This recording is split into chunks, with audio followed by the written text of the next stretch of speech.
We are playing a game. And the game runs like this. The only thing you really know is what you can put into words.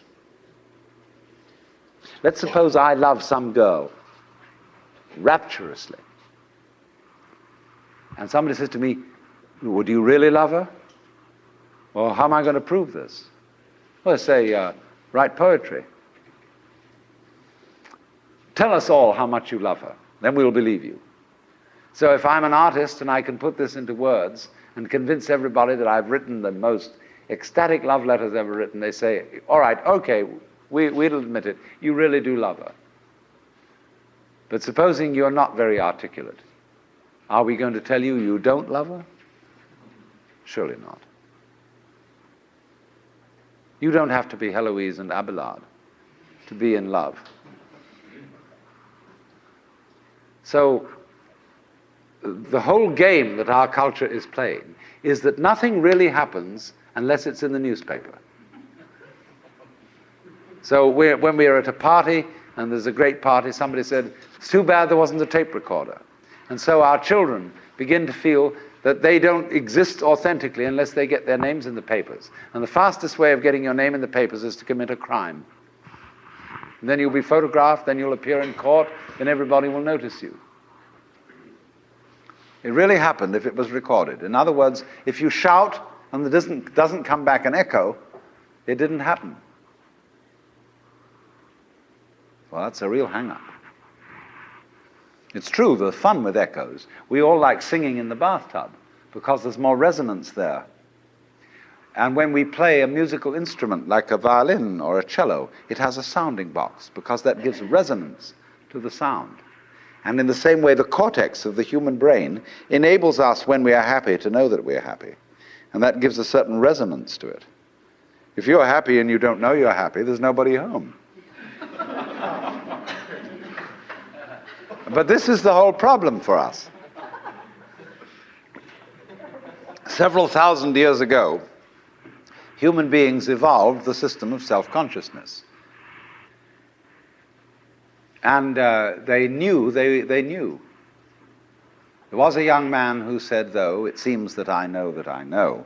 What I would like to see is the I that knows me when I know that I know that I know. You see? And this is the human problem. We know that we know. And so there came a point in our evolution when we didn't guide life by just trusting our instincts, and had to think about it, and had to purposely arrange and discipline and push our lives around in accordance with foresight and words and systems of symbols, accountancy, calculation, and so on.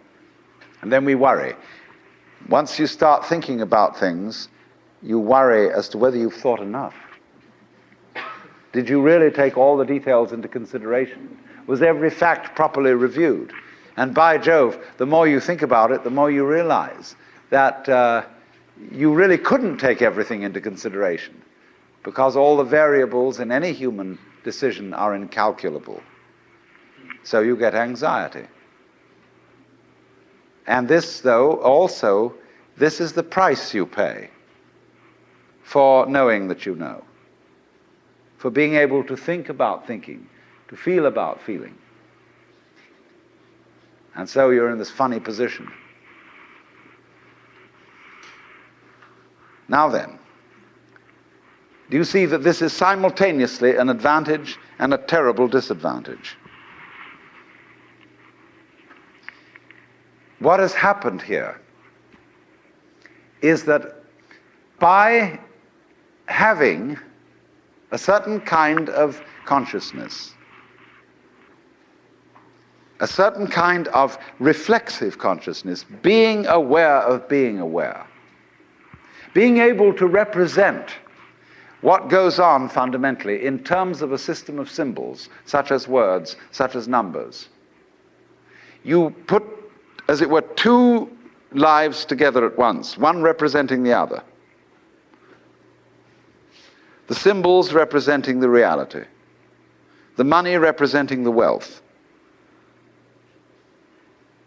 And if you don't realize that the symbol is really secondary. It doesn't have the same value. You know, people go to the supermarket and they get a whole cartload of goodies and they drive it through, and then the clerk fixes up the counter and this long tape comes out. And you say, $30, please. And everybody feels depressed. Because they give away $30 worth of paper, but they've got a cartload of goodies. And they don't think about that. They think they just lost $30. But you've got the real wealth in the cart. All you parted with was the paper. Because the paper in our system becomes more valuable than the wealth. It represents power, potentiality, whereas the wealth, you think, oh, well, that's just necessary. You've got to eat. Well, I mean, that's to be really mixed up.